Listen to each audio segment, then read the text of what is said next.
All right, we're live. Welcome to our weekly basic income discussion group. The topic this time is freedom. And we're talking about like personal freedom, all different kinds of freedom. Should workers be free?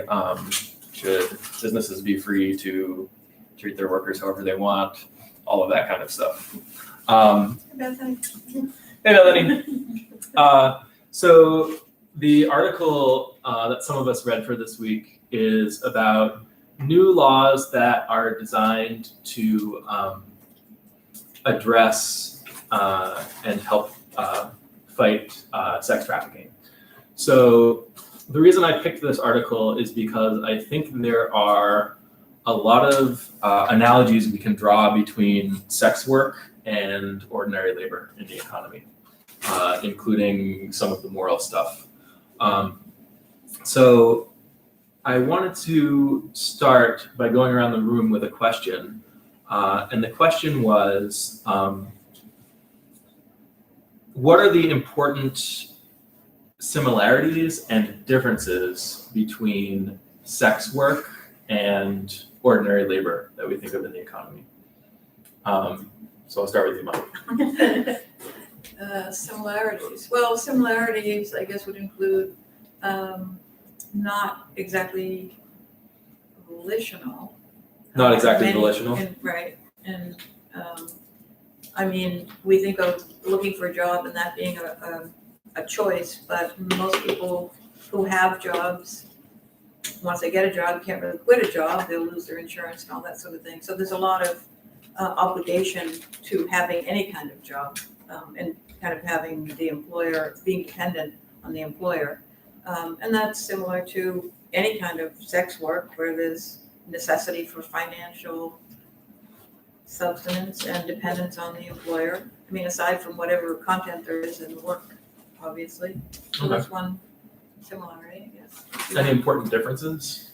Well, differences would be in the type of work, obviously, and choosing to work as a sex worker is choosing if it in fact is a choice, but then there's a question of choice with the other side too. How do we really get to choose whether or not to work full time in any job? But the differences have to do with legality, how it's viewed by society, the kind of support you get or don't get from the rest of the world. Yeah. Okay. Elizabeth. Sex work is work. So I think that sort of similarity is you could list a lot of labor is labor. You are performing services in exchange for monetary compensation. I have really strong feelings that sex work is work. Important differences are, like you talked about, the legal stuff, and also reasons we have legal stuff is the morality of it, the way that people think about it. I'm not sure that it would quite count under Alabama's taxonomy of repugnant transactions, but it feels similar to that, where people are oh, but you're doing that thing for money, that we're okay with oh, okay, you're, chopping up, steak at a butcher shop. That's a use of your body to produce something for someone else, but using your body for sex is a sort of repugnant transaction where it's oh, that's this thing that shouldn't have money and that makes it gross and icky. But I think as actual labor, sex work is work. So you feel the biggest distinction is the moral distinction? That people make. Yeah. Yeah. Okay. Any other big differences, or is it mostly just? When Jen said, also the legality of it, the way that really complicates the way in which people are able to perform that labor, the constraints that are placed on their safety, their choice. Sure. Good. Jake? Yeah, I agree with most of what's been said. It's similarities are it's an exchange of your time, and services for money, and that's pretty much what you get with any labor. Another difference could be, I guess, there's more concern about the types of coercion, I think, being used when it comes to being forced into a job of sex work versus being forced into other sorts of jobs. Chris? I think there's compared to how we define mainstream like work, like the 200 job function the Department of Economics like publishes, there's a tremendous difference between what we think is sex work and these works, and nothing to do with morality. I think you really want to compare sex work to actresses, and athletes, because you need to be somewhat genetically gifted normally to be able to do it, right? I mean, you could be a very, very ugly person and perform sex work, but you're probably not going to be very successful. I'm just being, right? And your lifespan in this particular work is limited. And that's not even on personal safety. I mean, just like just like athletes get old and they become less effective. Same thing with a sex worker. Most jobs are not like that. Most jobs, maybe you get bored and you get dispirited, but you can probably keep performing that particular job. If it's a computer program or whatever, your brain is not supposed to define that stop programming. So I think most jobs you could do, you may not want to do it, but you could do continuously for a long period of time. Where I think was acting, sports and sex workers, your lifespan's limited. And that's, to me, is the biggest difference. And physical labor in general, right? Well, everything, even programmers and archers is physical. You can say, because you're burning calories when you do. You burn an incredible amount of calories when you're syncing and writing everything. So, I think that's a common attribute for all works, is that you are using your body and brain in some way, shape, or form. And then you can argue about, I don't want to get into training because there's some very sophisticated sex workers. I'll give you one example before I happen to one here. Once in Japan, they are very sanguine about sex working because it's been in the traditional culture for thousands of years. So they have a interesting where they have something called male gigolos, because the people are very busy and the women doesn't feel that they're getting the same attention, compassion from their husband and boyfriends. So they go to these clubs. No, they do not provide actual physical sex most of the times. What they perform is companionship.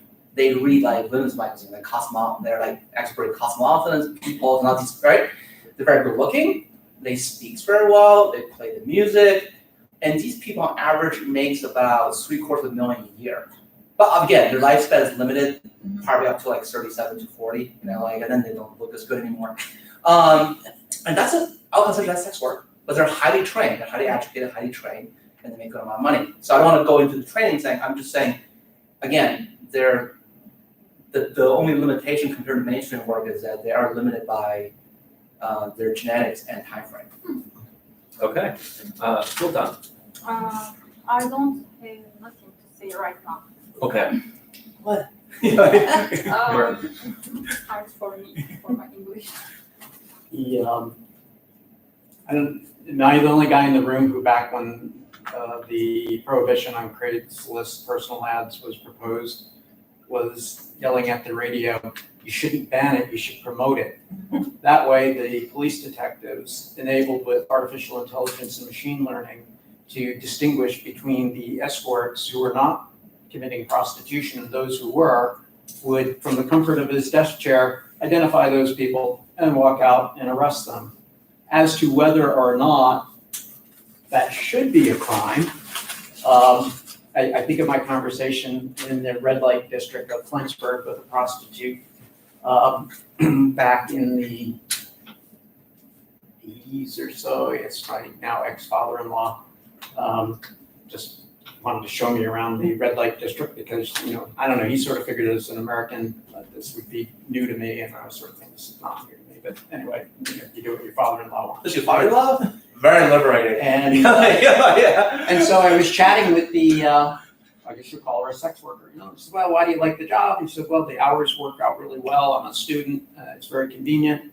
I make very good, money for the hours that I have to put in. It, it really works well for me. It works well for my schedule and all that sort of thing. Very matter of fact, which is kind of the German approach to that. Can be rather matter of fact, I'd say from having lived there. So, I know the question is work. Yeah. And I don't think I would make it, to me, work is kind of work. And I'm not sure that I would make much in the way of the distinction. There's the separate issue of what activities being a larger bubble that includes activities that we typically think of as work, whether or not those activities should be, which is what this, I think, is really about. It's really about regulating activities. I happen to think that this approach is very poor. Again, simply because I think if you want to find the prostitutes, it burns an awful lot less gasoline to do it from a desk chair than it does from a squad car, patrolling the combat zone. Richard. A few months ago, I read an article in a New Zealand newspaper or something like that about a prostitute who has been a prostitute since before 2003 when it was legalized, and now, and about how before 2003 they couldn't if someone didn't pay them or beat them up or whatever, they couldn't report it to the cops. Yes, couldn't report it. And now, after it was legalized, they're able to get legal aid or report it to the police, or just like any other business. Yeah. So you're saying that by decriminalizing it to some extent, we're treating it more like other forms of work. Mm-hmm. Okay. Actually, they did it for health risk. So the experience of Netherlands and Australia and New Zealand is that their rate of the STDs and drug-related, this disease that passes on gets significantly reduced when it's legalized, because now they're not afraid to go to the hospitals and get checked in, and to me that's a benefit to society. Yeah. So and you have more leverage to pressure your clients, be like, if you're gonna wear a condom, and because then if they're Well, no, because if they're healthy, then their client's healthy. If their client's healthy, they don't make their wife sick, and then the whole chain goes on. So I still remember. go ahead, Sultan. I have a question. Yeah. Why it is not legal in USA? it's illegal in Turkey. Brothels. Yes, brothels completely legal in Turkey. Really? Yes, Okay. and I think most of the Middle East it's legal, and Europe, as you know. But Yeah. Just I don't. This is just, not legal in us. You guys are Shia or Sunni? No, I have to say that because I know in Sunni countries that is not legal. You're dead. It's not. Forget about legality. If you I mean, there's different. I mean, even among Sunnis, there's different levels of like. not the brothel though. No, that's not allowed. You can. Almost 95% of people in Turkey, they are Sunni. Yeah. So I'm sure brothels legal in Turkey. I know. Okay, so no, I got Turkey because you guys are very So more We are liberalized. seculars. Yeah, you're more secular. Yeah. So I like everyone's answer to this question, and I think the legality issue is a really, really big thing. And if you looked at the meetup before you RSVP, you would have seen the image from the article of the woman holding up the sign saying "sex work is work." Exactly what Elizabeth said, and I think that's right. But a lot of things are work, and that doesn't necessarily make them okay. So, for example, child labor is labor. Should child labor be legalized? Should it be allowed? What a hitman. That's work. But that takes a lot of training too. Yeah, and there's organized crime, and there are jobs involved in that, and all kinds of things. There are lots of jobs that for which we're not okay with people doing them. And so I think to say that sex work is work is not the same thing as saying that sex work is okay or should be accepted. Now, there certainly could be an argument to be made for that, but I don't think the sex work is work is enough of an argument. what was I going to say? Oh, and to Sultan's question. Just I'm wondering. It's just I don't know the answer. That's why I am asking. Yeah, so I think Because I didn't research it, so I don't know what's the reason. I mean, I think, you know, different cultures develop different norms. So there are things that are acceptable in some cultures and not acceptable in other cultures. Like we don't really eat horse meat in America, but a lot of other places do and that kind of thing. For this one in particular, you know, I think there's a strong moral and religious component to it.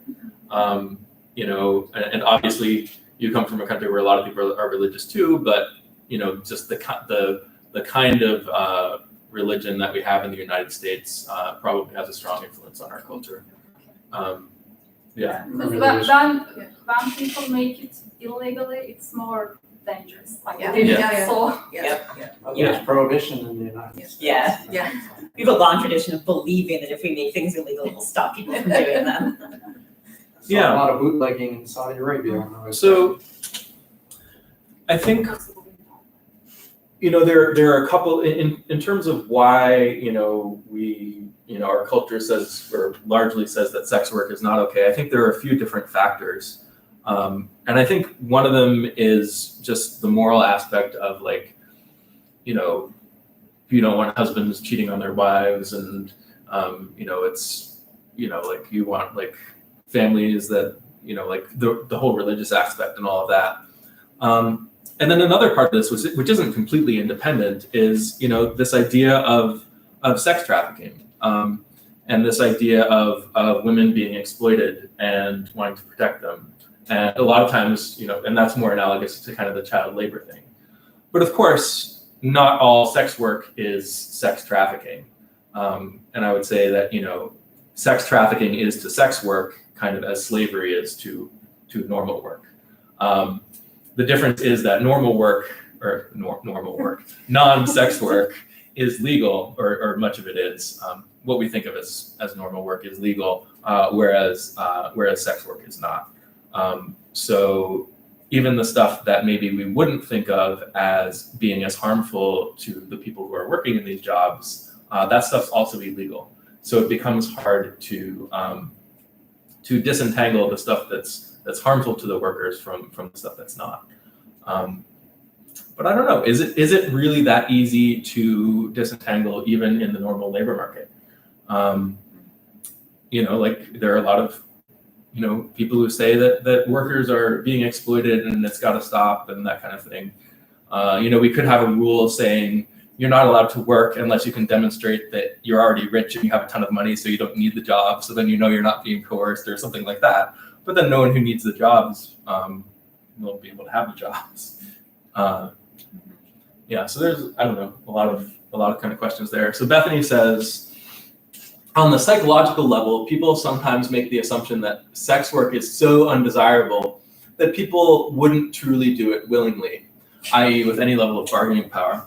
And I think that analogy, or I think an analogy we could draw there is again to child labor. Like, you know, certainly a family who has children working in the factories or whatever might be against restrictions on child labor. They might want it to be legal because like, oh, hey, my child is going out and supporting the family and bringing in money and that kind of thing. Yet from our kind of outside perspective, we say, hey, it's not okay for children to be working.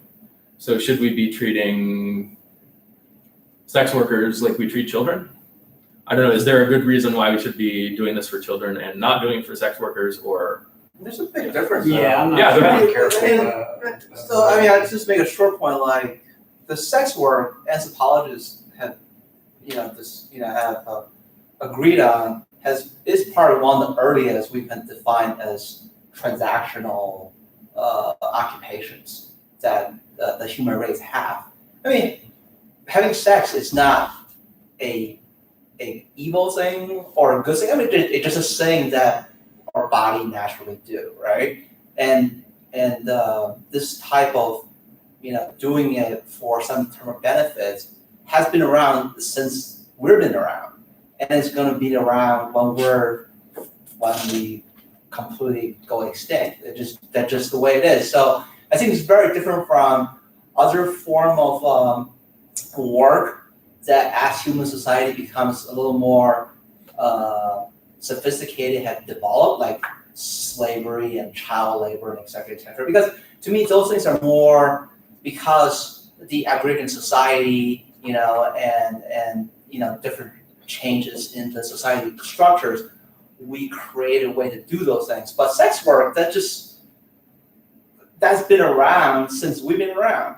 So I think it's really different to treat it as all the work that we have developed since, like, anything that you can name it with. I just think our attitude toward it, because kind of like Musulman says, is dictated by our culture and religious upbringing. So would you say that's the same as child labor then? Because that's been around too. I mean. No. Actually, we don't call it child. So in a hunter and gatherer society, right?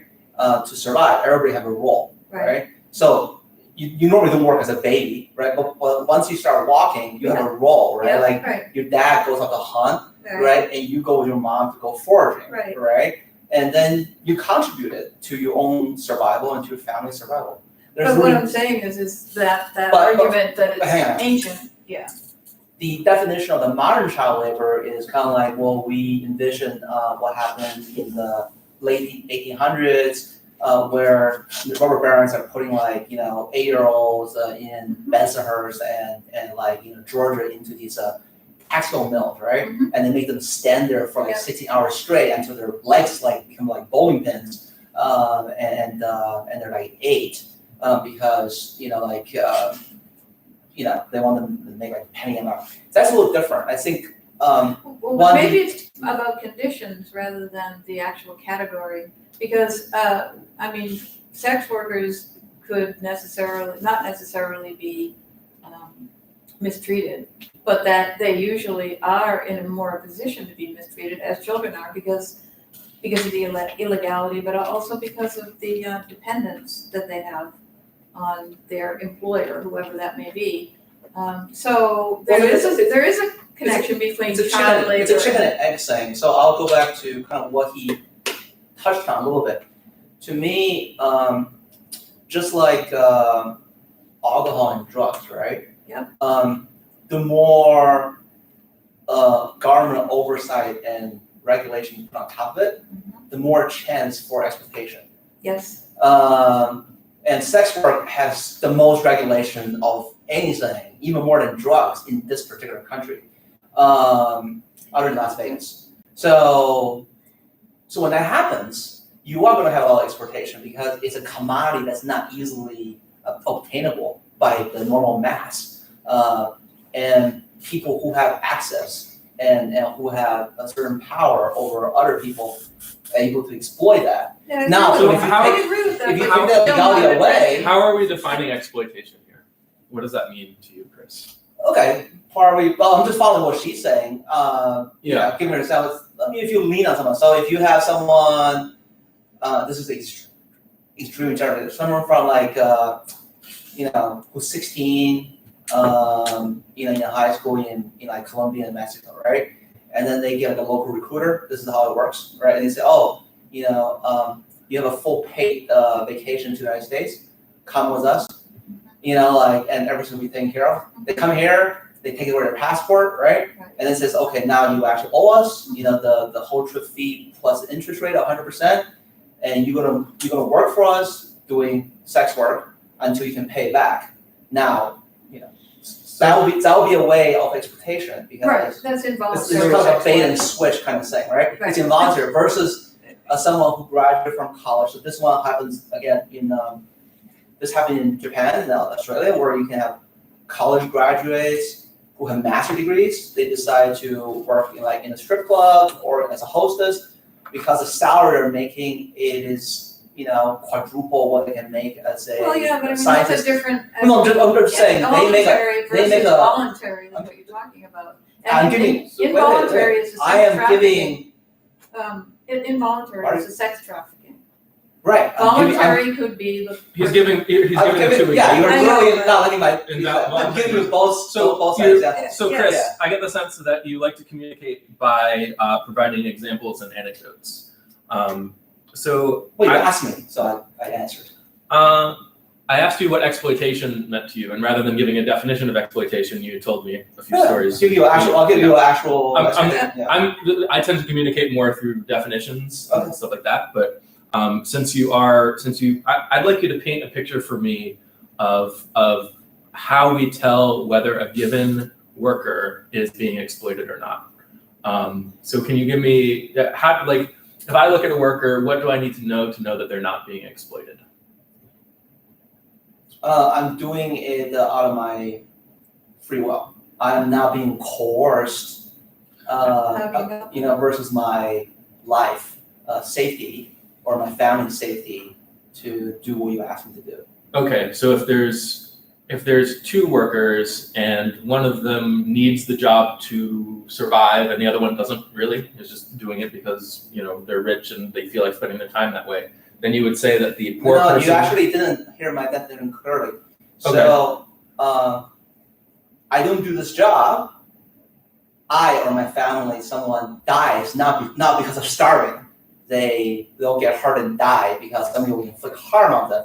Versus, I don't do this job. I go hungry, but then maybe I go do another job. But then if I do the job just to cure my hunger, I think that's a different thing than somebody inflict potential physical violence on me. So if you're desperate and you're not going to survive if you lose your job, then there's a pretty big difference between. Yeah. I don't know. I'm trying to repeat back what you said to make sure I understand it correctly. If you're desperate and you're not going to survive without a job, so you don't have a choice, but it's not because someone's going to actively do something to you, then you're not being exploited. Whereas if someone's going to actively not exploitation, we're talking about the sex works. I'm talking about in general in labor. Yeah. I mean, yeah. If you want to expand to, then it's not really a topic of exploitation. It's really a topic of power. Who has power over whom, and in a society that's become more stratified, there's going to be less and less people have the power, but they have more, and they always have. So people like Jeff Bezos and Elon Musk and Bill Gates, they'll have a little more power over you that you can have over them. Do you call it exploitation or just the power dynamics? So okay. So does everyone agree with Chris's definition of exploitation? Say it again, please. No. No sex. Yeah, I said it pretty clearly. So let me reiterate it. He would say that if you don't have a choice, and the reason you don't have a choice is because someone's actively holding a gun to your head or threatening you in some way, then it's exploitation. But if you don't have a choice and it's just a result of the economic situation or the society that you're living in and the resources you have available, then it's not exploitation. So that's his distinction. Is that correct, Chris? Yes. But I Does wonder everyone about agree your with that? question was, Yeah. how can you tell the difference by looking at someone? And that's a question. I mean, how do you tell the difference? Well, first I want Unless it's really to ask if extreme. everyone even agrees with that definition of exploitation. I think you would have to add that also that person causing the harm is not the law. Mm, The person causing the harm is not the law. mm. I think that would be necessary. Okay. So then who is doing if the person causing It's not the law. The law, yeah. No, I think that's important. Okay, so if the person threatening harm is the law, then who is the one doing the exploiting?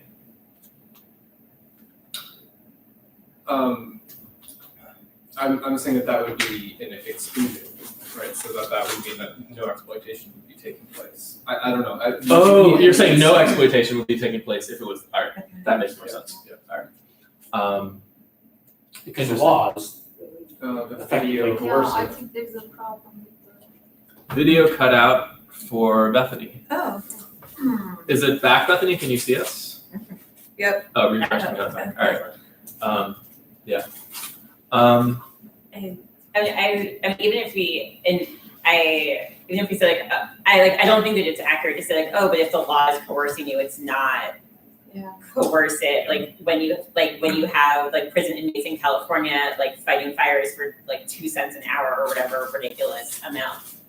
It is I don't know if that maybe you're defining law in a narrow way that doesn't count that, but I feel that intuitively falls up. If you have the prison establishment saying, okay, so you're going to go do this thing, that feels pretty coercive, like given like the level of power dynamic. Yeah, that exists. What I'm saying is that the law is coercive by design, and Yeah. that's, Agree. and I think there are alternatives lots of times to the law, but very often, I think that well, the notion of law as a way to apply coercion is the path of least resistance more often.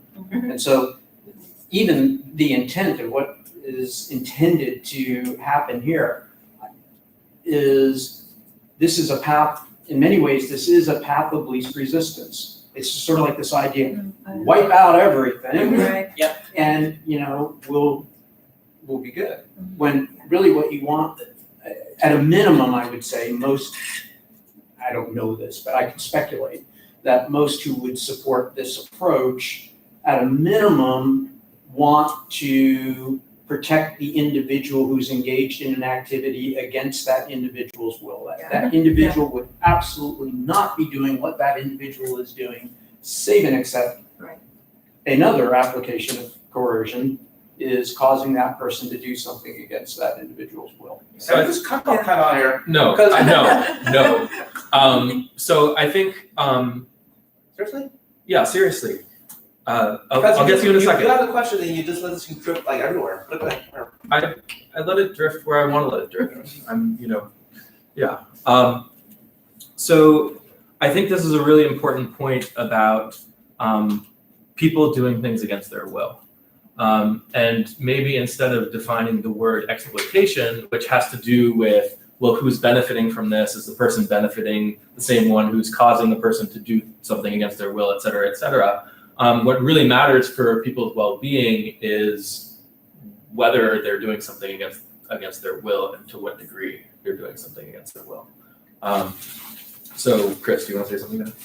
No, I'm just saying like the conversation is becoming entirely like dishonest. Wait, let me finish. Yeah. So you asked a question on a very specific definition, right? Like which I give, right? Yeah. Which is if you are physically coerced, or feel like imminent harm to you and your family, right? Yeah. So to your answer, if a government is making you do something that you want to do, or the choice is imminent harm to you or your family, that government, you're not obliged to abide by the rule of that particular government, right? That's where revolution comes in, because there are governments like that in the history of society. That's called despotism, or in fascism that have happened. Well, what happened? People overthrow those governments. People don't. So we're talking about, so that's to keep the discussion honest, we're assuming a normal government where by law, they cannot just go on and do that. You name me any, of first world country here, that practice this today. That actually threaten your personal harm, your family's harm, if you don't do something. So the government, if you're participating in sex work and exchanging in completely voluntary, maybe uncoerced way, the government can lock you up. No. I'm saying Definitely, the government asks you to do something, and if you don't do it, it will threaten imminent harm to you and your family. Imminent harm meaning your physical harm. I do not. How does that? So you're saying that because I'm doing an action that's causing me to get locked up, that's different than not doing an action. Yeah, coercion is basically I want you to type in a letter A. If you don't do it, I'll punch you in the face as hard as I can, until your skull fractures. Well, I'm just trying to make a very strict definition. I don't want to get into what does coercion mean and what is power that mean, because then we can go anywhere. The whhole world is coercion in some ways. Right. So it's easy to define what coercion is, but it might not be as easy to decide what level of coercion is acceptable in our society, or what types of coercion are acceptable. Because if you need a wage to survive, and you don't really have that much choice and you have to get a job, that can be framed as a type of coercion, but we're not necessarily morally against it. So I think a lot of the things we're talking about, exploitation, coercion, people's well-being, it kind of falls on a continuum. It's yeah, it's not like either the person is being coerced or they're not, or they are being exploited or they're not. It's more like, it's more of a continuum. So Bethany says one distinction, I think this is important, one distinction she would draw would be between subjective experience of being coerced, which is important to well-being, but is likely highly dependent on norms and expectations and bargaining power. So the difference between whether you feel like you're being treated unfairly or not. So there are a lot of people who are kind of miserable in their lives. So this is important. There are a lot of people who are kind of miserable in their lives and miserable in their jobs who don't feel like they're being hurt by anyone they're struggling in their lives and they're suffering, but they don't necessarily feel that they're being wronged in any kind of way. Or coerced. Or coerced. Well, that Yeah. being wronged includes coercion. Yeah. I think that's right. So and then also, so Bethany's talking about outside options. So that's like, what are the alternatives? Like, if you don't have an alternative, then you have no other option. So you're getting this job or that kind of thing. So this relates to basic income, because if people have a high enough basic income, then they're never working because they have to work to survive. We can say, I mean, it's analogous to kind of what I was talking about with rich people before. If everybody's a rich person, then nobody's kind of being forced to work. You just have to kind of pay them enough to get them to do the thing. And as Bethany says, basic income highly increases bargaining power. So if we think about sex workers being exploited, to get back to the article, how to what degree would we feel they were being exploited if they were receiving a basic income and they didn't necessarily need to be doing the work? And another question we might ask is, how many of the sex workers out there, how many of the prostitutes out there, if they had enough basic income, how many of them do you think would still be prostitutes? And are all the ones that would ultimately decide not to be prostitutes, are they therefore the ones who are being harmed or being wronged? Yeah, that makes sense. They're not, I mean, depending on how you're defining harm, they're not necessarily being harmed in this current economy, because there are plenty of people who, if you gave them enough money to live on, would be like, cool, like, I don't want to buy groceries anymore. And it's not that they're necessarily being harmed.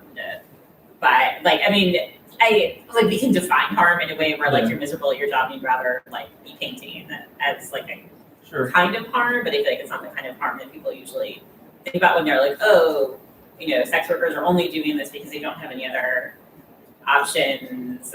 Like, when actually a lot of sex workers are choosing it because they're like, well, so I did bag groceries and that was really terrible and I was on my feet all the time and I got yelled at if I ever took a break and I didn't make very much hourly wage and I chose this instead because I have more autonomy and I make more money. And so both the sex worker and the grocery bagger might both, if you gave them enough money to live on, be like, cool, I'd rather be painting and both quit their jobs. But the way that we think about the choices that they're making within the constraints that they have right now, we think of those choices differently. We assume that the sex worker must have a higher level of constraints or sort of implicit coercion of oh, this must be the only thing possibly available to them. It's so terrible that surely if only they could get a job flipping burgers, they would choose that instead. And certainly, even there's so much variation even within sex work. Yeah. Even if you're not being sex trafficked, there could be a high-end prostitute who charges $500 an hour versus someone who's poor and barely scraping by. We always think about women also men do the same thing as we know, not only women. And I had watched a documentary about brothels in Europe. They were interviewing with these women. They said that they are doing this job to get really good, to earn really good money in a short time. Most of them say that, not they don't have any other choice or Right. So that's an important distinction. And you can imagine that even if they were getting basic income, they'd still be doing it just because it's so much extra money. Yes. And Person told thing. they Yeah. said how much they earn. It's very high. Very high. I mean, like UCLA did a study because they're right there, like on the adult film industry, right? I would say 99% of these people, exactly what you're saying, is because, between, when they're 18 to 21, normally, they're stuck with like a $500,000 like student loan, right? But these people actually have like probably $1 million bank accounts because they know they can maximize their earnings within a very short period of time. So universal income, obviously, for these people who willingly choose it, Yeah. you can say they're coerced because of lure of the money. This is where the more coercion gets like really, right? But because the money is so good, they will do it. And so to me, like, so universal income doesn't really apply to those. Now, for the people who are here illegally, who are here as a result of human trafficking, universal basic income also doesn't work because for two reasons. One, they wouldn't have the legal status normally, to receive universal basic income. And two, and this is more important, they are being threatened by imminent physical, harm, right? And so even if they get universal income, like they don't do the same, like it doesn't matter if they get like 10 times universal income, they still will do it because they don't want to die. So the only portion the universal income that will benefit is the people who are born here, who are just doing purely as an economic need, and because they didn't want, like I said, didn't want to do bag groceries and do McDonald's, or they just didn't have the skills and socially challenged, and this is the only thing they can do. And maybe basic universal income will allow them to retrain themselves and do something different. So that potentially population work. But you're talking about two pretty big segment of that population. To me, that universal basic income makes no difference. I think, especially at the lower levels, basic income is not going to make a difference to a lot of people if it's very small. That's not necessarily a problem because the people who you want to help the most are the ones who it would make more of a difference to. So what about, so we're talking about bagging groceries. What about someone who's bagging groceries at Walmart and they've decided not to be a sex worker? Is that person, and say they're making a very, very low wage, they're on food stamps, et cetera, is that person being harmed? And who are they being harmed by? Anyone have any thoughts? Elizabeth? I mean, they're arguably being harmed by capitalism in the sense of like, it's like, okay, like if that's sort of the only like legal job open to them, and and because of the way special labor laws are, it's like Walmart can get away with paying them like $7 an hour, and we don't have the sort of like comprehensive social safety net of like, oh, of course you can just like go and get the food that you need. But it's like, okay, well you have to apply and you're on food stamps and it's very limited, and so they're being harmed by a lot of elements of the system. That it's like they're arguably being harmed by sort of like the Walmart management choosing to be like, okay, we can get away with only paying you this much, and so we will, like by a broader system that doesn't provide them what they like need to sort of augment that. It's like, okay, we're gonna let Walmart do that. Like, what are we doing to like support the rest of their flourishing? They're being harmed by being prevented from finding something else in life that might be more fulfilling. I mean, you could say they're not being greatly harmed. I mean, they're physically okay and they're getting enough to eat and all of that. But if they have to go into this low-level job all the time and they're always bored, it's not suffering exactly, but it's preventing full human potential, really. So being harmed is assuming that they have the skills or the potential to even develop those skills to do something. And Right. different. Well, they don't even Well, have the everybody chance. has the skills to enjoy watching TV, right? Except for blind people. But I don't know. Yeah. You know, like people, there's plenty of things that anyone can do that they would. Right. enjoy But I doing. mean, I don't have to pay you for watching TV. Well, it's actually right now there's a couple companies that actually pay you to watch TV. Okay. But put that aside, you know, those kids are very smart. You know, and they latch onto those jobs. Yeah. But put it aside, I think something that all of us like can do very readily and easily, as a society, you will not be compensated for that. You know, like that just pure.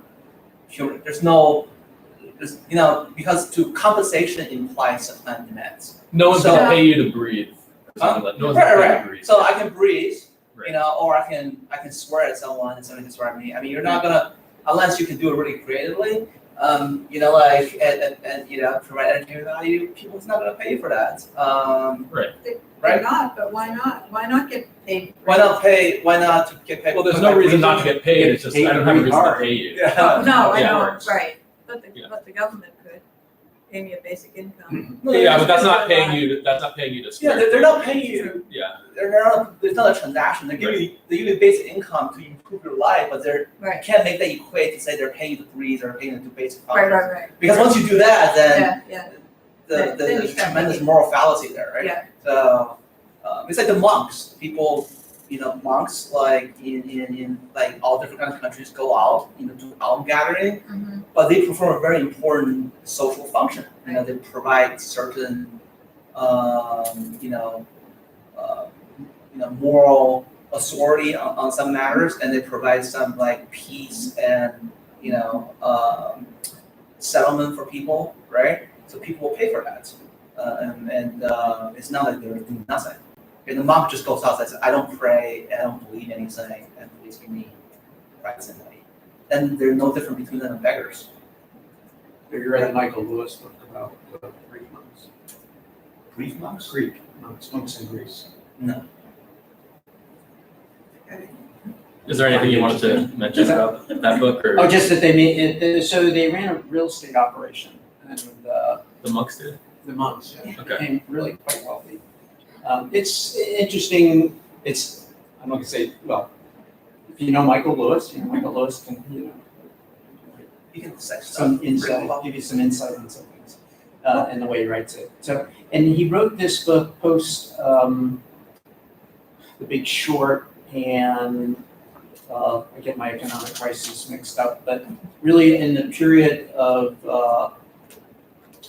like the booming Icelandic sort of bank and investment bubble.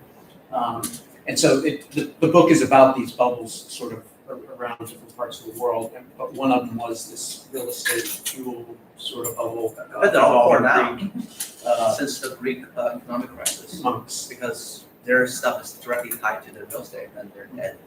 I guess I'm confused about, we're not talking about basic income as a transaction for anything, are we? Right. So we were having a discussion about paying someone in a transactional sense, and we're distinguishing that from basic yeah. income. Yeah. So with basic income, you're not being paid for something. You're Right. just getting money as kind of like a form of infrastructure provided by the government. Yeah. Because people need money in order to buy things. Right, And we kind of expect the labor market to provide them money Mhm. traditionally, but right. basic income is an alternative to that.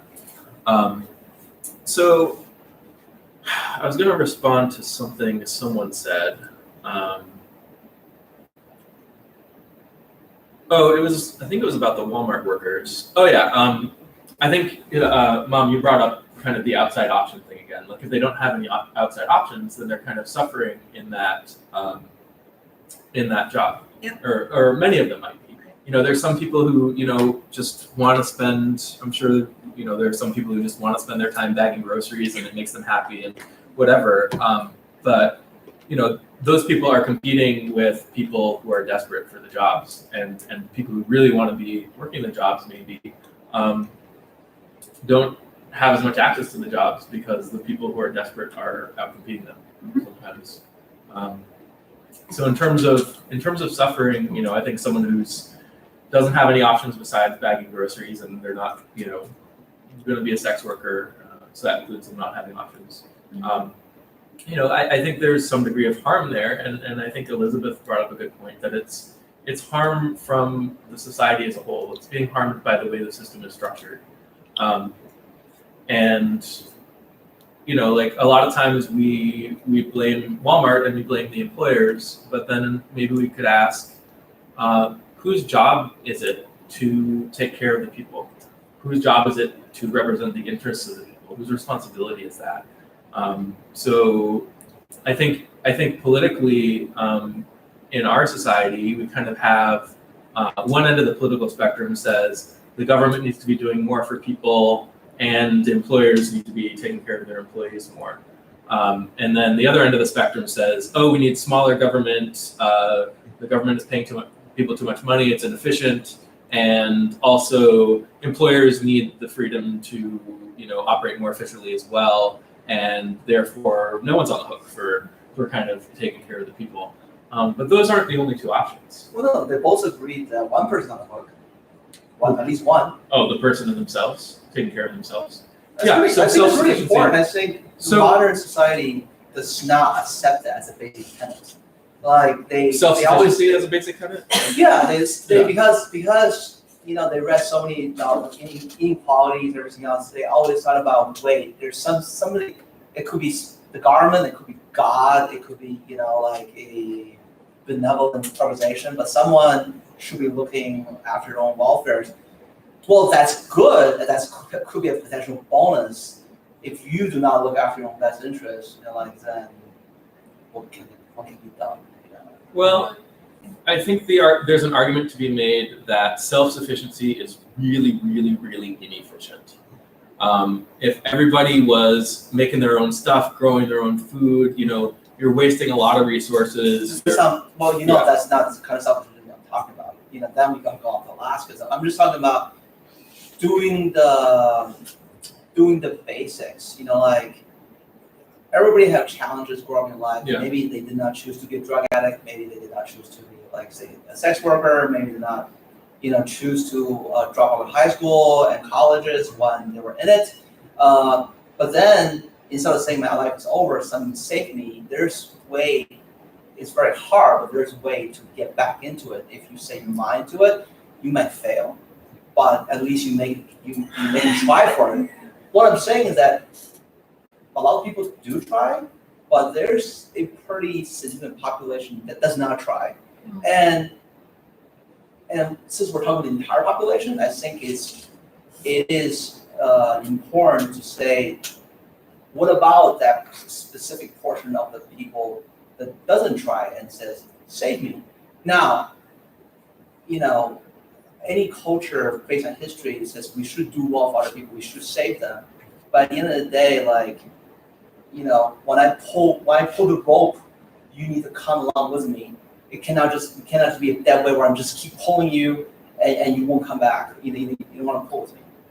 Well, but most people who are trying do need systemic support and this binary oh, you're trying or you're not. And it's well, okay, so if I live in a suburb and I don't have a car and I had a DUI and had my license suspended, and any job that I apply for requires me to have a car. All of the jobs that are right in the suburban center, are all don't have any openings, and all the jobs I apply for require me to have a car. Well, I don't have a job, so how am I going to get a car? So I'm trying, I'm applying for jobs, I'm trying, but I need some sort of support, someone, a family member maybe can drive me to work, or maybe the government has a bus system that runs in my suburb. But if the government doesn't have a bus system, then I'm dependent on my family or friends to drive me. So I'm trying, but I still need some outside support. So I think this binary view of you're trying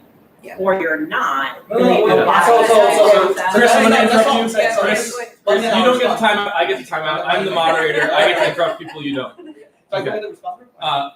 So I'm going to say that I think Elizabeth is bringing up a really good point, and I want to bring up the metaphor of musical chairs. So in the game of musical chairs, each time the music stops, someone gets eliminated, someone loses. Now, each individual person if they tried hard enough and was really good at musical chairs, they could sit down and keep a chair. So it can be true, in some systems to say that any individual person can try and succeed, but that's different from saying that everybody in the system is going to be able to try and succeed. Now, certainly, there's degrees of trying as well. So my question to you, Chris, would be, do you think we're living in a system where everyone collectively, if they all tried the same, they could be okay, they could be kind of self-sufficient in the way that you're thinking about? So I will answer Lou's question first. So what I would say, I am not saying at any point that we do not need social infrastructure. Yeah. That's not what I'm saying. What I'm just pointing out is that when we say, like, the people always mention, like, what we have currently is insufficient. We need more, right? So I just pointing out that there is an untapped section, at least for some people, that they need to go tap in. Do I still need the other resources? Yes, but you need to start, at the basics, and that's kind of this point. You don't really talk about self-sufficiency. I would say no. I mean, like, life hasn't really changed that much since we're in the Serengetis. 500-something years ago. When you close your eyes and go to sleep, you have no idea whether the next day you're going to open up your eyes and you're still alive. So this is not useful information. No, but I mean, you just Okay. say what you're saying is that if everybody tried the equal amount, would everybody become self-sufficient? The world is uncertain, right? So there are always going to be winners and losers, and people who are doing better than others based on their ability, opportunity, and luck are the most determinable of all, right? So those things cannot be eliminated. So to say that everybody would be equally better off, that's impossible. So I'll just reject it out of hands. But do I think we'll have a better world in terms of better self-satisfaction with their life if they all try their hardest? I say yes, because at least when you die, you can say, I tried the hardest, and the thing doesn't go into my favor. No, I'm just. Yeah, but I mean, as Elizabeth said, you can try as hard as you want, but if you don't have the circumstances, and as I said to her, that you can die realizing you did the best you could. I'm just saying, given whatever infrastructure you have now, right, that everybody have available to, you should still try. Are you so? So try to do what? What should people be doing? Try to better their lives. Try to find a way, right? And a lot of people do, even at the very bottoms. I see that pretty frequently.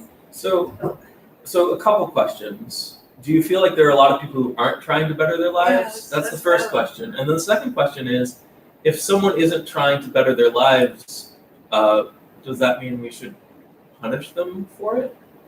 How are they being punished? They're not trying to. So I think I give you this example a few times back, right? There's a professor here at Harvard. I'm not going to name the department. So he's got a daughter. She's got a master's degree. She can go home anytime she wants, and she can have a car and a house, and with her credentials and connections, she can get a job easily. She chose to live on the street. She chose to, do recreational drugs, and people can say it's a matter of addiction, etc. She's fairly healthy. She's 26, and this is what she chose. So wait a minute. Did she choose to live on the street, or did she choose to take recreational drugs and then get kicked out? Her parents have given her this ultimatum, right? Okay, that's different. That's very different. No. They say you can come home. But you cannot do drugs when you're at home. Okay, that's what I was asking. A whole other Alright, so that's But I mean, I'm saying, is there no perfect choice? You asked me out of hands.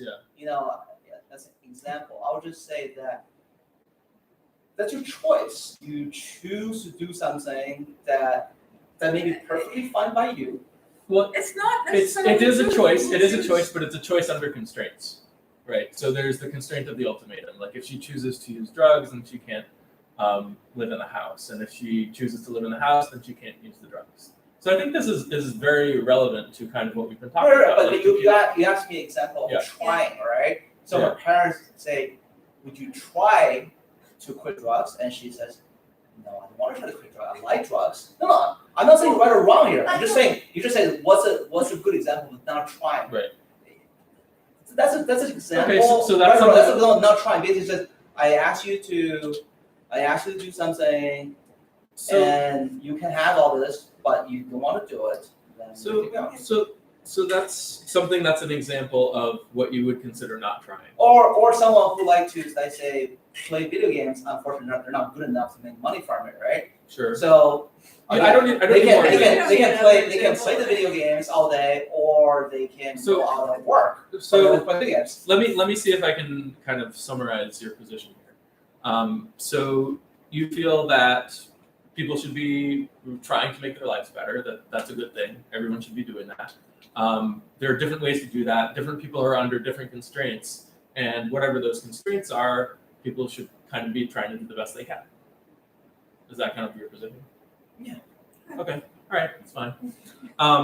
So Bethany brought up some really interesting points, which is so she's responding to Chris initially. She says, in my opinion, the kinds of making your way in the world that Chris is describing actually depends a lot on government and social infrastructure. So a specific example of this is, say you have a job in the city and you need to commute to that job. You can't get there without roads. You can't drive to that job unless there's some road that you can drive on. So that's depending on government infrastructure. If the government's maintaining the roads, which they are.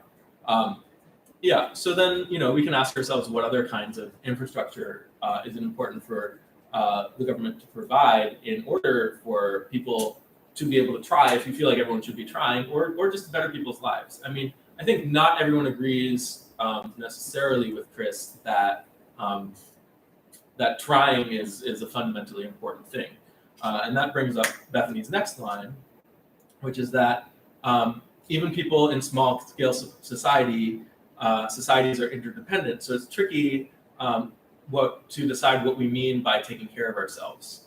Also, she's saying something that I often say, which is that if the economy needs your labor, it will incentivize it with money. So trying may not be necessary for society from this view. So if someone's not really trying, but then someone comes along and says, "Hey, I'll pay you $1 million to type the letter A once," you're probably going to do it, right? And if society doesn't really need your labor, and the way to try is by doing some kind of labor to get paid for it, then trying won't be enough. And I think this is closer to my musical chairs analogy, where if you just don't need someone to work, then having them try to work isn't necessarily constructive for society. So are you saying that Yeah. I said that we don't need So social infrastructures and support? I'm not saying that because you explicitly Because- did say that we need Yeah, social I infrastructure. think the whole the Oh, last okay. 7 minutes, that's kind of what I'm hearing is like, Right. Chris, So we need social support. It's like, So- that's not being debated here. So I think you're going to like what I have to say next, which is I think that there's a lot of different ways to try to make your life better. And that doesn't necessarily mean getting a job. And I think even the example you gave before, Chris, isn't that the woman in question needed to get a job. It was that she, you wanted her to try to get back into her house by not using drugs. It had nothing to do with the job, right? It doesn't need jobs. It's just about what's trying to better your life. Yeah. So a question we might ask is, how can we help people try to better their lives? Is there a freedom issue here? Do a lot of people not have the freedom to better their lives? If you're stuck bagging groceries at Walmart, what kinds of things can you do to better your life if you're going home exhausted every day? That kind of thing, right? And the other thing we have to Yeah. think about too is relativity, which is if everybody gets better, are we really better off? I would say yes. So there is relative. No. careful. If When I everybody- say better off, it's like that's how we feel that we're better off versus actually are we really better off as a whole society. Right. I'm just saying, if everybody got better, like everybody's life got better by 1% tomorrow, Yeah. relatively speaking, do I think I'm actually better off compared? Well- Because we're comparing ourselves all the time. Yeah, so there's certainly a social ranking aspect. You know, there can only be one best person in the world and only one worst person in the world. And if everyone gets better off equally, there's still a best person in the world and a worst person in the world or something in social ranking or whatever. But there are ways to be better that have nothing to do with being relative to other people. So for example, if I'm starving today and I'm not starving tomorrow, then I'm better off. And the fact that other people also got more food doesn't take away from the fact that I'm better off. Right? Does that make sense? Right. I think that's the thing that we're struggling the most though, because at least let's just take America as an example, right? Sure. So American, like you said, actually definitely had this issue, pre-1900s. But really since after the Great Depression is over, people starving to death is now like on top of the issue. The issue is that people have attained a minimum standard of living where they're not, let's say, starving to death or have to dig their own latrines in the field to go to restrooms. The issue is that they have their very, very basic needs, but when they're looking at everybody else, they felt that's not enough because everybody else has a lot more need, got a lot more stuff, and they felt tremendously depressed about that because basic need is not enough. Yeah. So to me, that's the more pertinent issue in terms of what. Go back to basic, universal basic income. What can that do for you?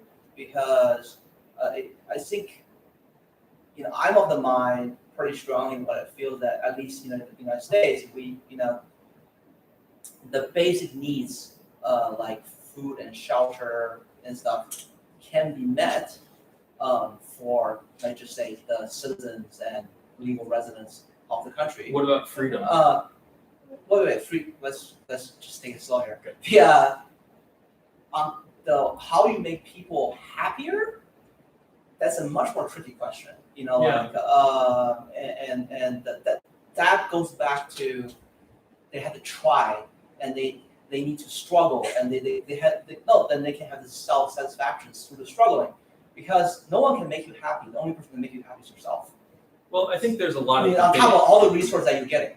I think there's a lot of debate about all the different kinds of things that can make people happy, and certainly that's one of them that people bring up. But there are other ones too, for sure.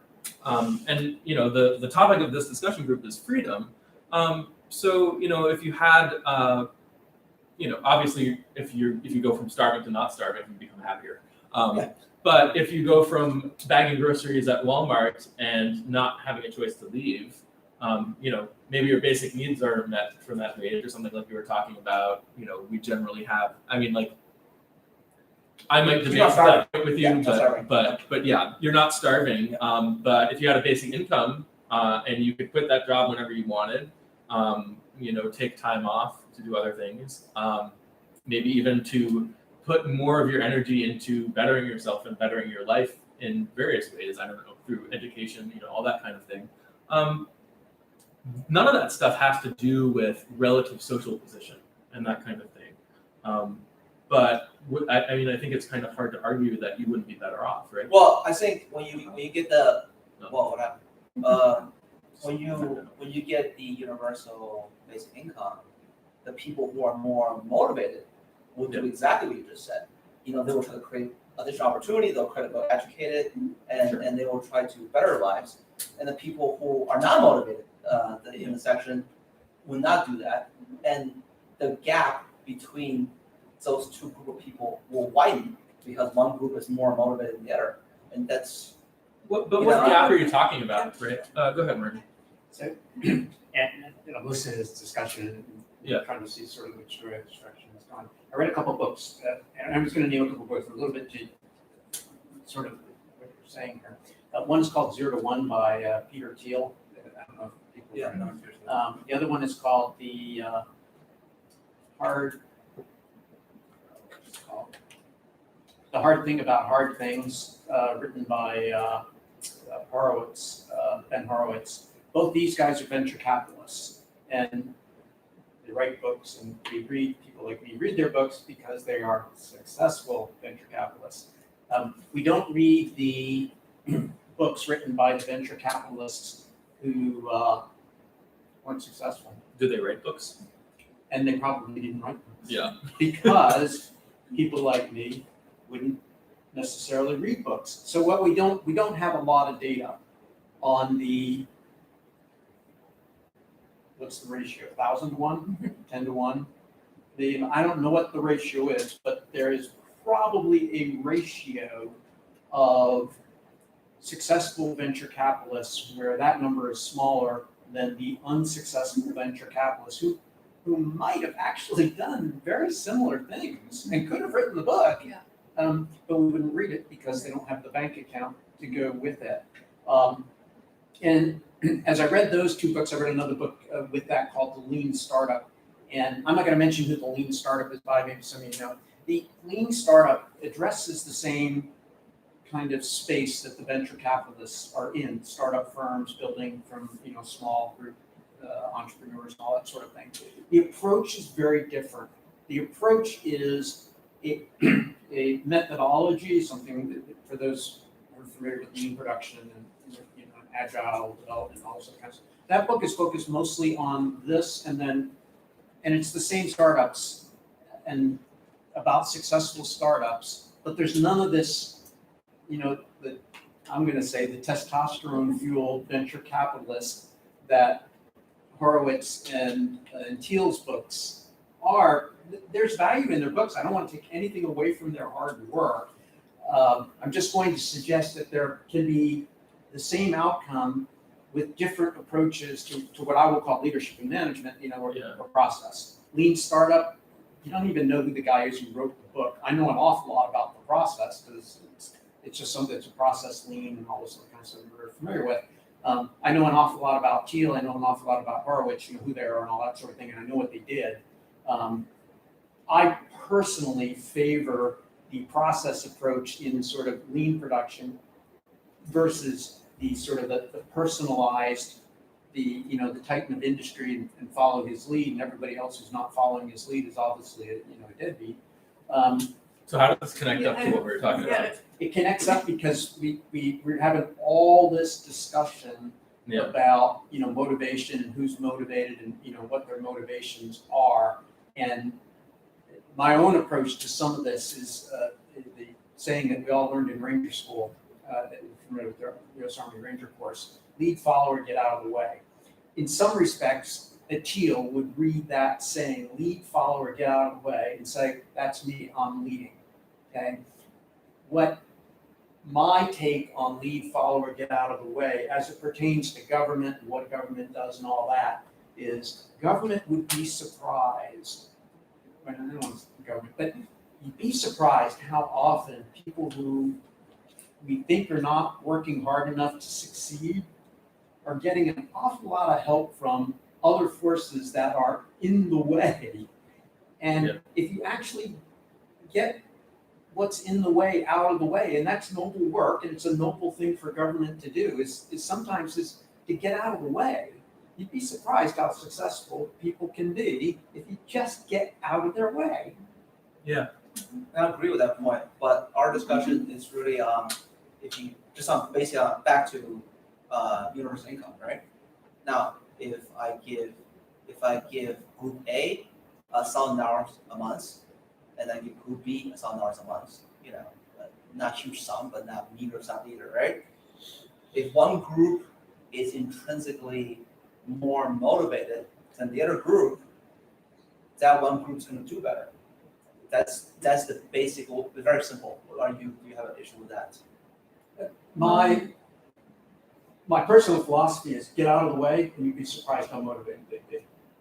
No. Yeah. But What do you mean, no, no? where we are. So- What do you mean, no? No. What do you mean, no?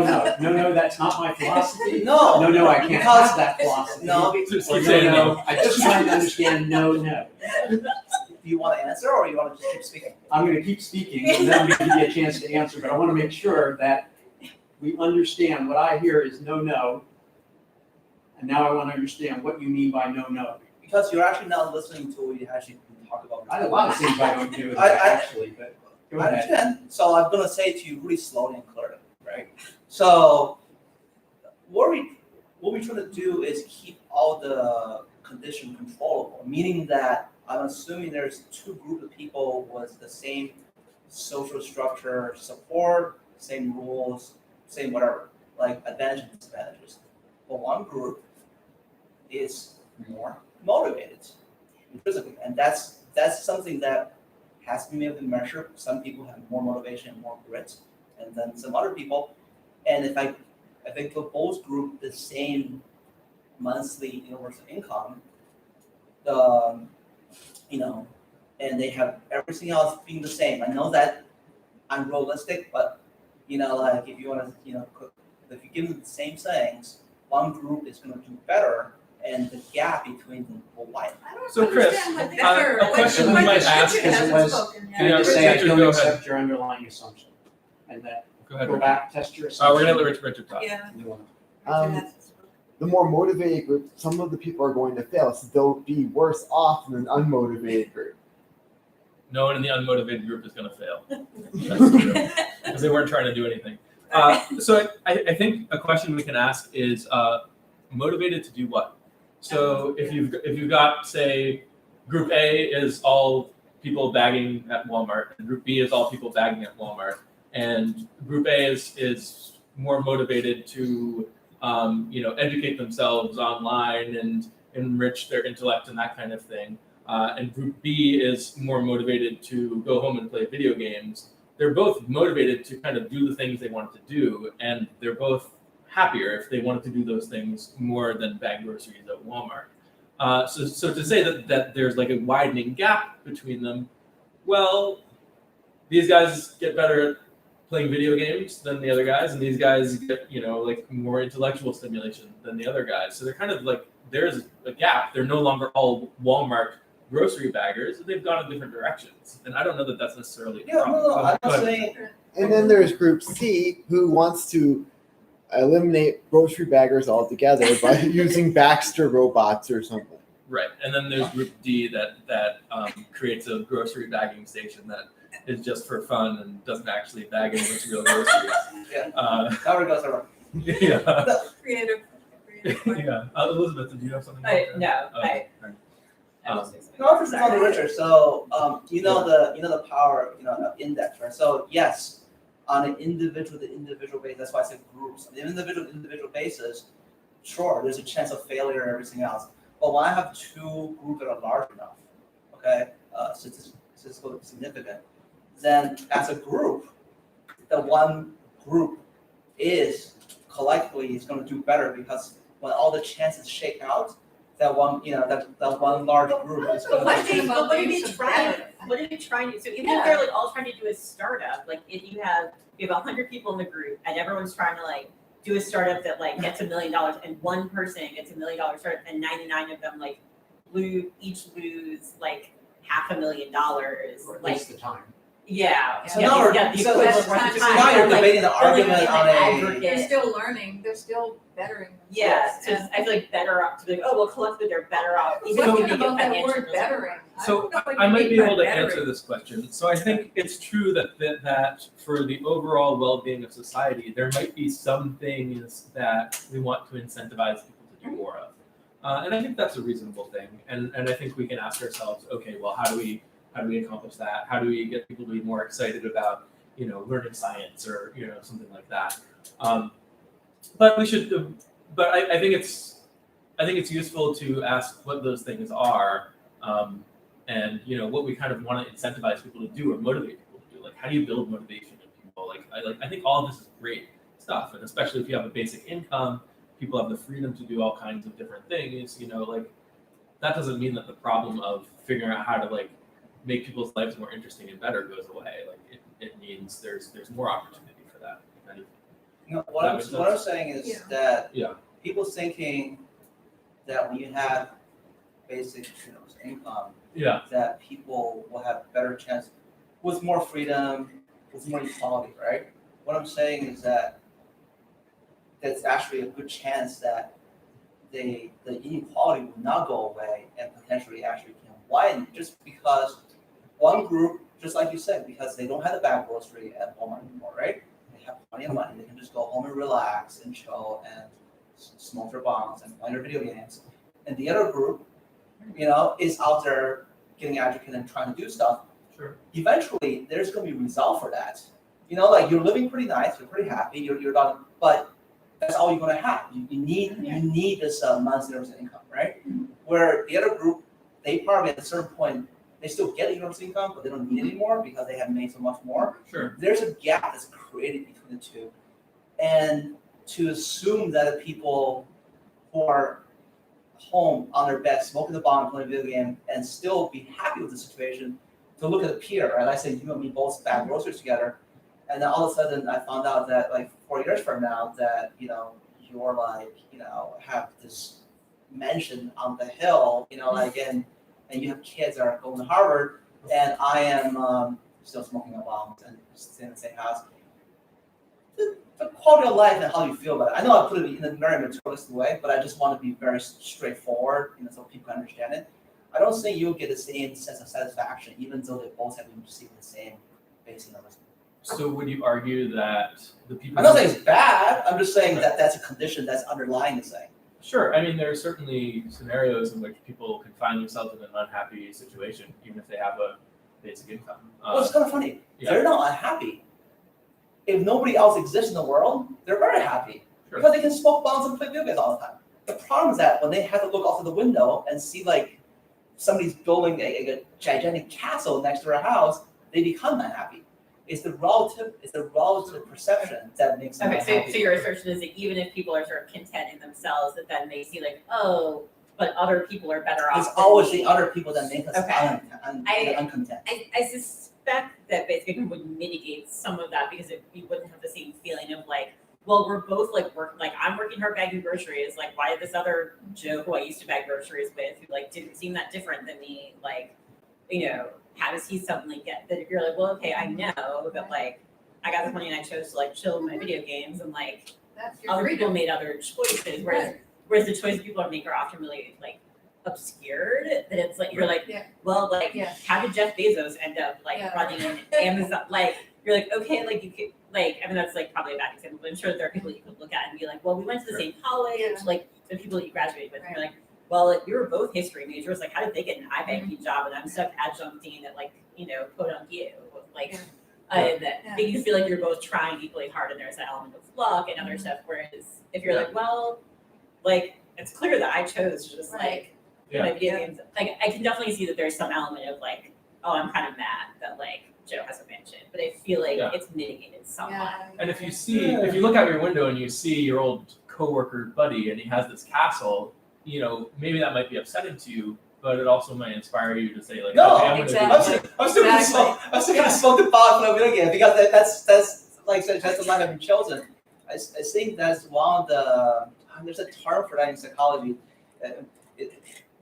It's kind of like the definition of apathy and irrationality is kind of combined together. I forgot that term. So you have a very enlightened view, and I mean, world will be a much better place. Everybody take that view. Unfortunately, that's not a lot of people does not take that view. People does not do the work, but they still are very, unhappy about the progress of their fellow human beings, and that's just reality. So, that's what it is. I think often people have differing ideas about how much effort they and others are putting in, and that's where a lot of that is. Yeah. That people overestimate the amount of effort that they're putting in. People often underestimate the amount of effort that others are putting in. I mean, that's where teams research literally happens in teams, and I imagine extrapolates to. We're like, oh well, I'm trying my best, but like that dude over there is clearly slacking. Martin, did you have something you want to add? Well, I was just, thinking about Bezos. Something I hadn't thought about till I heard this on the radio the other day. And you talk about, what the effort that one made to achieve that level of success. The curious person is Jeff Bezos' parents, who, because they don't have to report, and privacy also and all that sort of thing. Anyway, they were early investors in Amazon. Why? Because it happened to be their son who had the crazy idea to sell books online. It's like, geez, son, couldn't you do something more productive with your life? But instead, they invested in the company, and if they still hold, they don't have to report it, if they still hold their initial investment in Amazon, they are billionaires. And, they're somewhere on Forbes' list, although they're not on Forbes' list because they're not, not reporting. And, but in the context of, luck, hard work, effort, opportunity, and all that sort of thing, Jeff Bezos' parents. Yeah. They didn't have Yeah. to try. Yeah. So I want to get back to Chris's point because I think he's They tried. They tried really hard to talk him out of it. no, he was interrupting making- me he while was getting making- back to your point. Yeah. No, I'm just saying, it's a good anecdote, Yeah. They tried really hard to not make that couple $1 billion.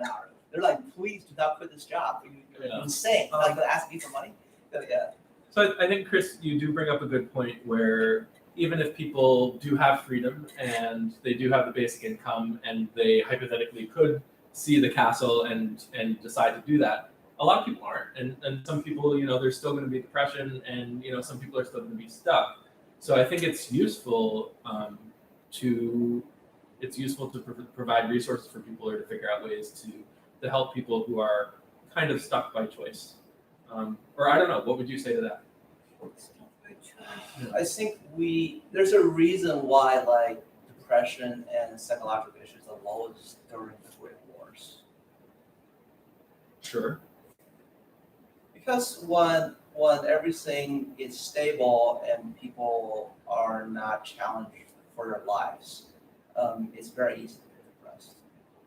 And that's the issue that's beyond universal basic income. Universal basic income is a good tool. It's not going to do anything for that. Is it an issue that's beyond entertainment? I mean, like there are other things we can do besides universal basic income, right?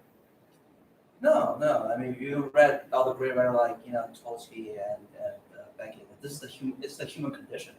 Like we are not putting our lives on the line for something or for some beliefs. Even if actually we're making a very nice living, unfortunately, like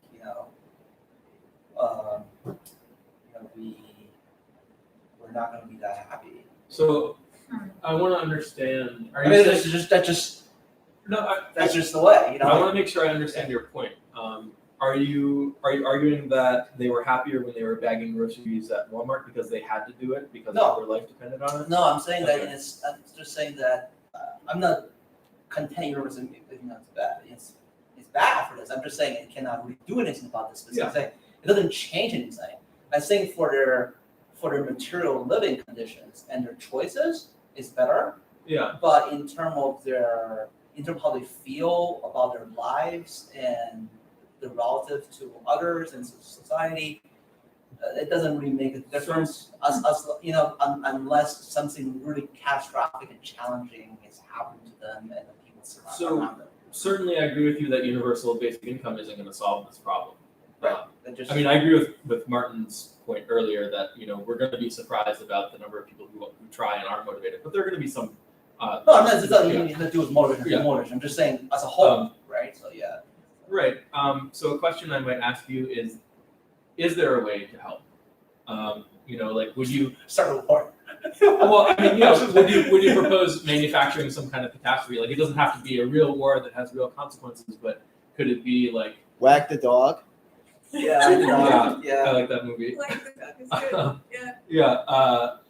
But yeah, I mean, like No, that's actually a legitimate question. Yeah. That's literally that is the domestic policy of of China and Russia and Japan for the longest time, because whenever there's economic struggles and domestic unrest, they will drum up a foreign adversary, right? Just to get people's mind off. People are not stupid. People know that they're doing this, but it works. Because it unites them. It put you into a me against you kind of thing, and temporarily alleviate this apathy that you have, on your own life. But I think it goes back to you did that AI thing 2 sessions or 3 sessions ago, the artificial intelligence thing. Future. Right. So I think it comes down to really the answer to that is this. Yeah. is when people do their job today, not necessarily because they want to, but because they have to. But at the end, I'll say even if they give them no money, but says you have something, you wake up and you have a purpose, you have something to do. It's not a great purpose, but I'm giving you a purpose and you go do that versus no purpose, I think is 10 times worse. And how the society and themselves and people themselves decide what their purpose is going to be post any jobs. And that doesn't even matter if we have universal income or not, right? Because the jobs aren't going to disappear by the millions and billions. Right. When that happens, that's what decide what people do next. Because no matter what, I think we're going to be presented with that choice. And then when that happens, you will see what happens. So were you here for the discussion on human purpose? I don't Yeah, remember. that's right. Were you here for that one? I think I was traveling. Okay. If you haven't watched that you video, mentioned it. yeah, definitely, Yeah, we'll talk definitely about check that. that one out. Martin. So caveat on that, what China does and Russia does. In the early 1990s, in one of their meetings, Mikhail Gorbachev asked President George Herbert Walker Bush, "What are you going to do now that you don't have your main enemy anymore?" Yeah, good question. Maybe basic income. I'm gonna raise taxes. I'm gonna raise tax. Can I say Yeah, one go thing? ahead. I mean, even if that, and that is a problem, I agree. It's kind of spiritual malaise and existential angst that comes along with no purpose. And a lot of people are suffering from that. There are a lot of people who will never even get to that level. It's kind of the hierarchy of needs effect. And the survival needs, at least we can attempt to do that. At least we can attempt to meet that kind of level of need. And then the higher needs can come into focus. Some people will never even have the focus that you're talking about in terms of spiritual I think there's two issues that I'll kind and of. so basic income would at least give enough people I the think- opportunity to deal with that problem. Right? I agree with you. I think that this is why I think we all agree that universal income. Yeah. It's a good tool. It just comes down to this having, and two, just in terms of catastrophe, because we were just doing a conference thing and there was there's a person, climate scientist that present at the end. They always stuff the climate scientists at the end to present. And half the people already left. So anyway, he basically says that at this point, there's no way, it doesn't really matter what policy that we follow, doesn't matter if it's Trump policy or Obama policy. The ice cape in the Greenland cape is going to disappear and melt, within about 20 years, right? And that's there's nothing we can do about that, right? It's just done. What it means is that literally all the water level is going to be rising by a couple meters, right? And what that translates to is that a large part of the world, especially the more poor third country, they don't really have the infrastructure. Some of other countries that are below sea level, they don't really have the infrastructure to either migrate or build something to combat against that. And there's going to be tremendous catastrophe, in those areas.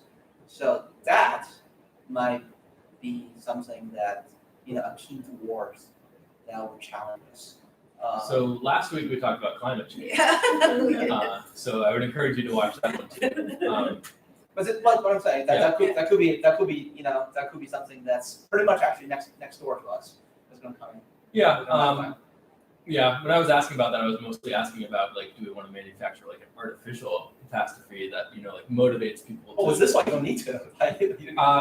Well, my hope is that personally, my hope is that if we eliminate poverty and people have the resources to relocate and move and stuff, the places that get hit by this stuff the most, that suffer the most from hurricanes, earthquakes, climate change, it's all going to be the poor places. The poorer cities and poor communities are going to be the ones who have trouble adapting. But if we eliminate that, my hope is that this won't be a catastrophe for humanity. It's certainly a catastrophe for the climate and the planet, but my hope is that it doesn't have to be a catastrophe for. It doesn't have to be the poor cities. It's just actually the human cities are like ocean bound, right? It's designed to be ocean bound.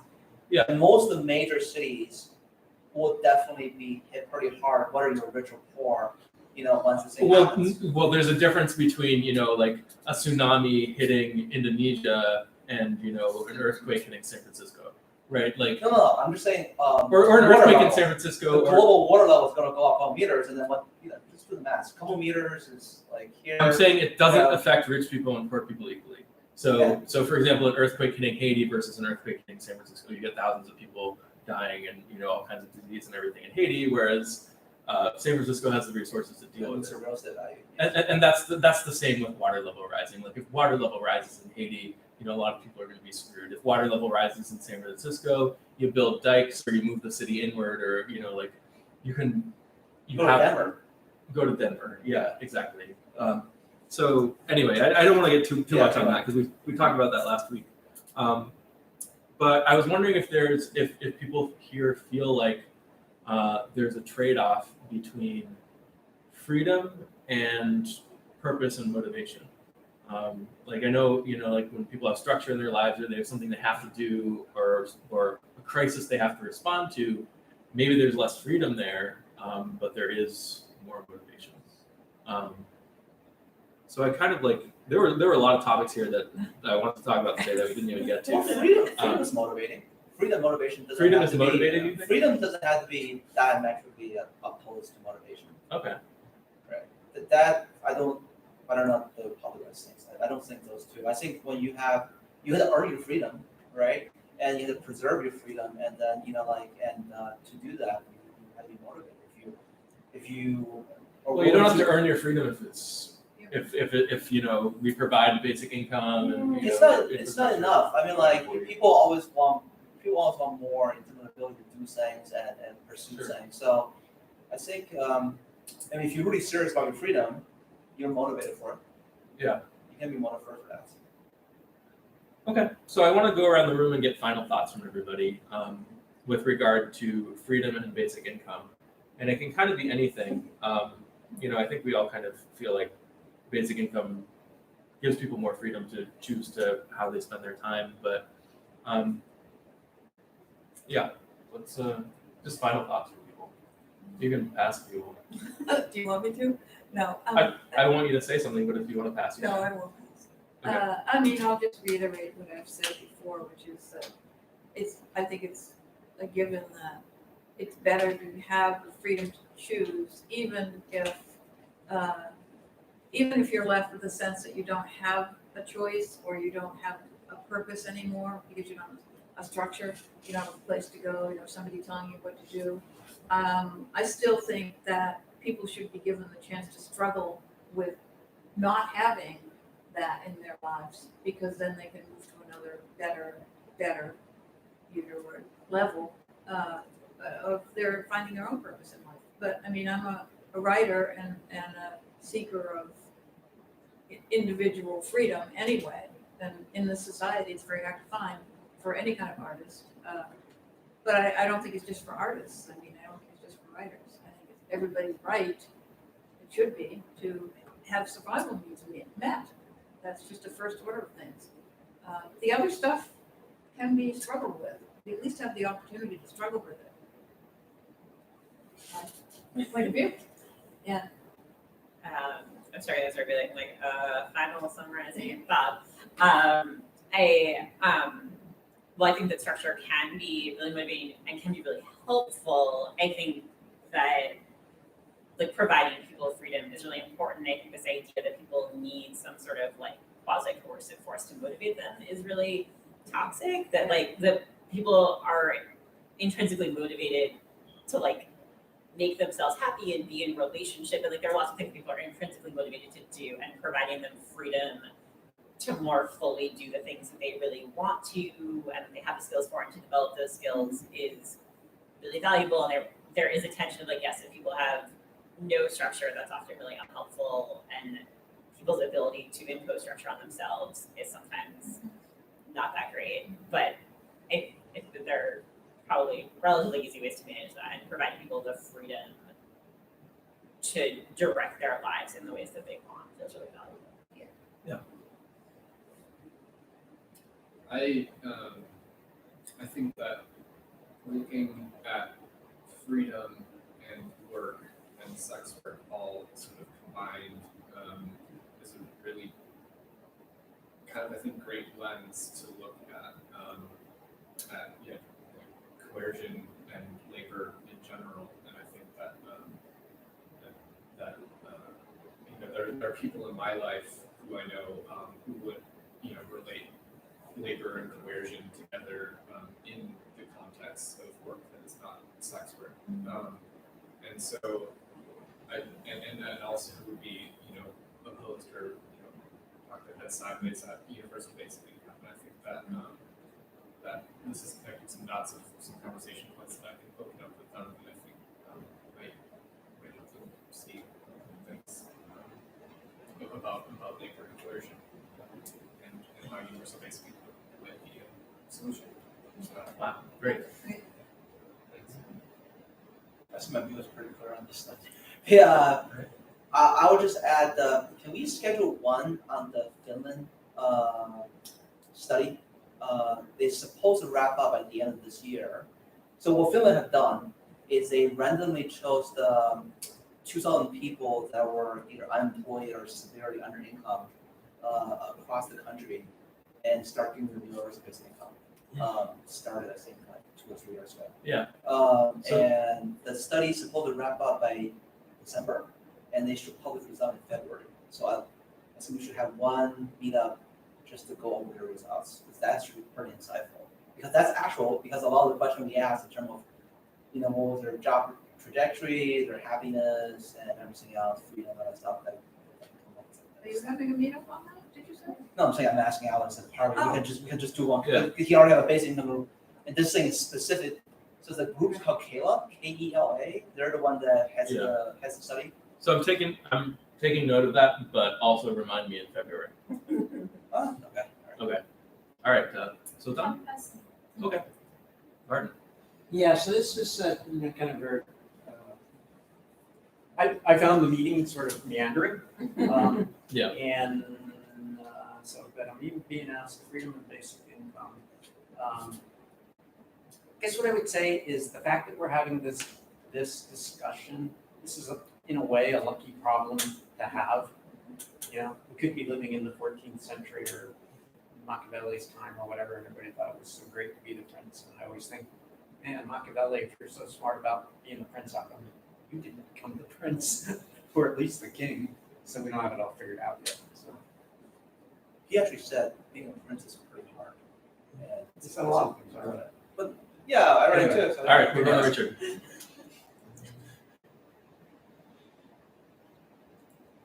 I believe Benjamin Franklin said you can either have freedom or security, but you can't have both. But you can't necessarily have both.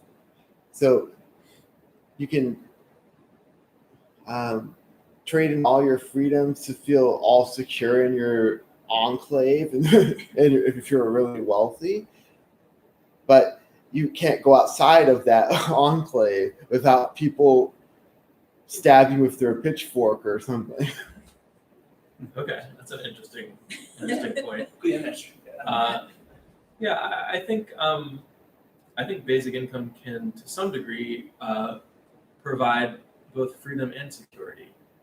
So you've got freedom for the individuals, and then you're also helping people not be desperate. So, if you're living in a world where the people around you aren't desperate or fighting for resources, that's a certain level of security right there, to be living in that world.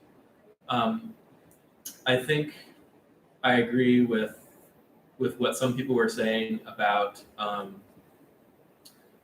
basic income giving people freedom, and that's kind of a good starting point. And it doesn't necessarily mean that there won't be other problems to solve, but once people have freedom, you can kind of figure out what the next challenges are. I think there's a role for motivating people and inspiring people, and helping people have self-actualization and a positive experience in their lives beyond basic income. But I do know that our economy has the resources to provide more for people than it's currently providing, and that basic income is a way to kind of help activate some of those resources and like not forcing people to be bagging at Walmart. And I think, the amount of freedom that basic income provides isn't absolute. Not everyone is allowed to, take over the world, and there's always going to be relative social standing. But there's something there that we can gain from. What's up, Beth? You want to say something? Bethany, do you want to say something? I think she's all set. Okay. Thanks, guys. Thank you, Alex. Thank you. Oh, well. Oh. Oh, Bethany wants to say something. Oh, Like, she does. don't speak for Okay. me. Yeah. Where's the? I don't see the word. Everyone's waiting. Pressure's on.